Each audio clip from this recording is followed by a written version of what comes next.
Good morning and Assalamu alaikum students. Today the date is 25 August 2020 and the day is Tuesday. We are in the chemistry class 10th. We have started chapter number 11 which was about the organic chemistry. Today we are going to discuss alkanes and alkyl radicals. Page number 66. Alkanes are saturated hydrocarbons or paraffins means little affinity means affinity.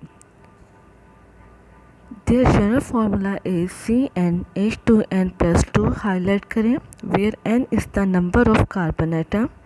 In case of alkanes, n ranges from 1 to 40. In this way, alkanes form the most important homologous series of compounds. इसमें ये बताया गया कि जो alkanes है ये हमारे पास saturated hydrocarbons होते हैं। सैचुरेटेड हाइड्रोकार्बन्स कौन से होते हैं? ऐसे हाइड्रोकार्बन्स जिनके अंदर सिंगल बॉन्ड होता है, जिनके अंदर कार्बन की जो वैलेंसी होती है ये 4 होती है, सेटिस्फाइड होती है। इसको हम लोग सैचुरेटेड हाइड्रोकार्बन्स बोलते हैं। Homologous series organic compounds are divided into groups of compounds having same chemical properties. Each group is known as homologous series. Organic compounds of the same homologous series have the following properties in common. ठीक है, जो organic compounds में हम लोगों ने groups बना दिए होते हैं, जैसे अल्केन्स अल्काइंस, ये हम लोगों ने इस तरह से ग्रुप बना दिए होते हैं जिनकी केमिकल प्रॉपर्टी सेम होती है, जिनका फार्मूला सेम होता है, इनको हम लोग होमोलोगस सीरीज बोलते हैं। ऐसे ग्रुप जिनकी केमिकल प्रॉपर्टी सेम हो, जिनका फार्मूला सेम हो, उनको हम लोग होमोलोगस सीरीज बोलते हैं। Number 1, all members of a series can be represented by general formula. For example, general formula of alkanes and alkynes are CnH2n plus 2, CnH2n and CnH2n minus 2 respectively. Successive members of the series differ by 1 unit of CH2 and 14 units their relative molecular mass. ठीक है, अगर जो first group है उसका अगर formula CH4 है, जैसे यहाँ पर टेबल में बताया गया, अगर यहाँ पे देखें मीथेन है तो उसका फार्मूला CH4 है, इथेन का C2H6 है। तो मीथेन और इथेन के दरमियान में फ़र्क सिर्फ एक कार्बन और 2 हाइड्रोजन का है। ठीक है, अगर आप लोग एक कार्बन को और एक हाइड्रोजन को प्लस करते हैं तो ये 14 बनते हैं, कार्बन 12 और CH2, ठीक है, ये 2, तो ये 14 बनते हैं। तो एक एल्केन का दूसरे एल्केन के साथ जो डिफरेंस है वो एक कार्बन 2 हाइड्रोजन या 14 यूनिट्स का है। They have similar chemical properties because they contain the same functional group. There is a regular change in their physical properties. The melting and boiling points increase gradually with the increase of molecular masses. They can be prepared by general method. Hydrocarbons are regarded as parent organic compounds. All other compounds are considered to be derived from them by substitution shooting one or more hydrogen atoms of a hydrocarbon by one or more reactive atoms or group of atoms. ठीक है, next है formation of alkyl radicals. Alkyl radicals are derivatives of alkanes. They are formed by removal one of the hydrogen atom of the alkane and are prepared by the latter represented by the letter R. The name is written by replacing ANA of alkane with YL alkyl. Table 11.3 represents first 10 alkanes and their alkyl radicals. Their general formula is CnH2n plus 1. Highlight करें इस point को, इनका general formula है CnH2n plus 1, जबकि alkanes का general formula है CnH2n plus 2.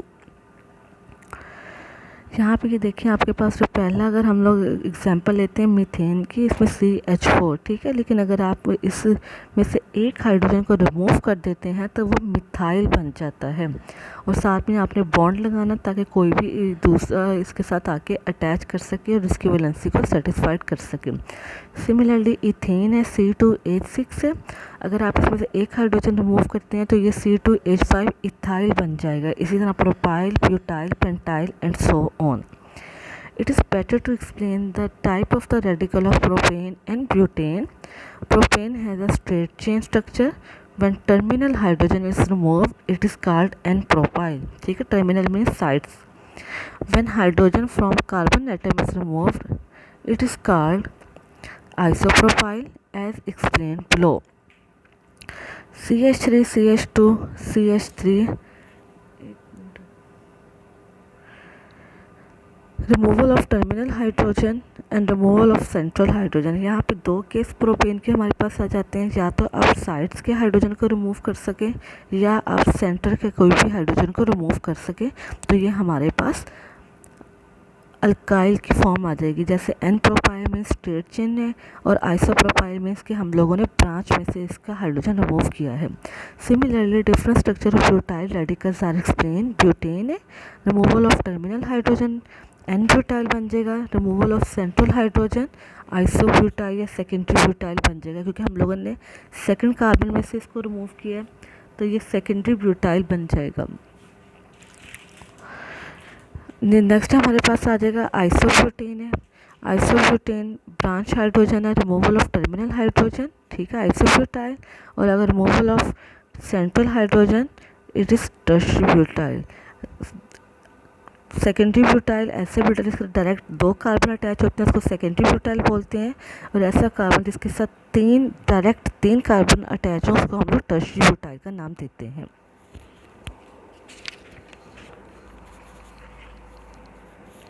Next we have a functional group. An atom or group of atoms or presence of double or triple bond determines the characteristic properties of an organic compound is known as functional group. The remaining part of the molecules mainly determines is known as functional group। ठीक है, जैसे अगर हमारे पास पीछे alkyl group था, यहाँ पर आपको ये बॉन्ड नज़र आ रहे हैं, वो कह रहे हैं कि अगर इस बॉन्ड के साथ कोई और ग्रुप आकर लग जाता है तो वो उस कंपाउंड की सारी कैरेक्टरिस्टिक्स उस फंक्शनल ग्रुप पे ही डिपेंड करती है। तो ऐसा ग्रुप या एटम जो किसी अल्काइल के साथ आके अटैच हो जाए उसको हम लोग फंक्शनल ग्रुप का नाम देते हैं। The remaining part of the molecule में determines the physical properties such as melting point, boiling point, density etc. For example hydroxyl group is the functional group of alcohol, highlight करें, which gives characteristic properties of alcohol. The characteristic property of carboxylic acid are due to the presence of COOH group in them. Therefore, functional group of carboxylic acid is COOH group. Functional group containing carbon, hydrogen and oxygen. The organic compounds containing carbon, hydrogen and oxygen functional group are alcohols, ethers, aldehydes, ketones, carboxylic acid and ester. Their class name, functional group, class formula and examples are given in table.